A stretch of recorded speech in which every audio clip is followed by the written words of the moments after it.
Você nunca mais vai desperdiçar o seu chocolate se você seguir essa dica. Utilizar a geladeira na nossa produção de chocolate não é dos melhores mundos, mas é claro que a gente tem que adaptar a nossa realidade dentro das nossas produções. E aí, esse chocolate sobrou de uma produção, foi uma sobra, e eu acabei fazendo alguns pirulitos, aqui para consumo próprio mesmo, mas eu deixei na geladeira para um consumo depois.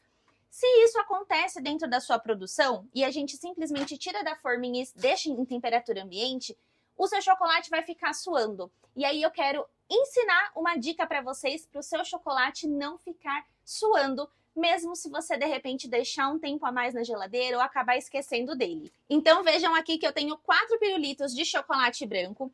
Eu vou tirar um para vocês verem a diferença dos processos, tá? Vou deixar um aqui separadinho. E esses outros nós vamos fazer o quê?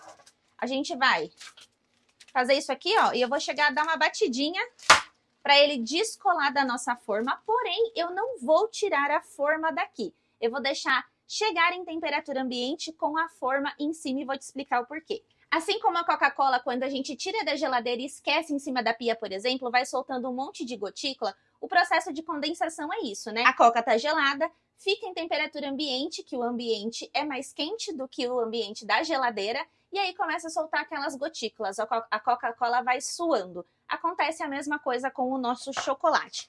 Porém, se a gente deixa a forminha dessa forma, o que vai suar de fato aqui é a forminha. E aí vai ajudar a permanecer o brilho no nosso chocolate sem ficar aquele monte de gotícula em cima. Então, vou esperar aqui chegar em temperatura ambiente e depois eu volto para mostrar para vocês. O nosso chocolate chegou aqui em temperatura ambiente, então eu vou trazer a câmera bem de pertinho para vocês notarem a diferença do pirulito que ficou em temperatura, que chegou, na verdade, em temperatura ambiente fora da forminha.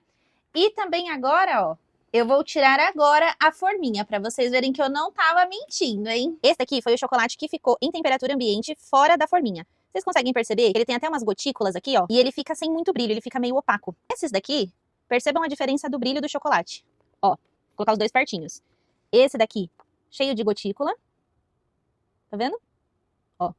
E esse daqui, em temperatura ambiente, que ficou na forminha, permaneceu com brilho e sem gotícula de água. Quando o chocolate é exposto à umidade ou à mudança de temperatura, acontece um fenômeno chamado sugar bloom. Isso é o quê? O florescimento de cristais de açúcar. Então, quando a gente tira da geladeira, passa para a temperatura ambiente, mas ele não fica com essa proteção da forminha, por exemplo, os cristais de açúcar começam a ficar mais cristalizados na parte superior do chocolate. E aí acaba ficando esse efeito aqui, né, mais granuladinho. Vocês percebem que o chocolate perde um pouco do brilho, ele fica mais fosco e com aquele monte de gotícula em cima. Então, acaba cristalizando o açúcar por cima, na superfície do chocolate. Quando a gente deixa com a forminha, né, na proteção da forminha, isso não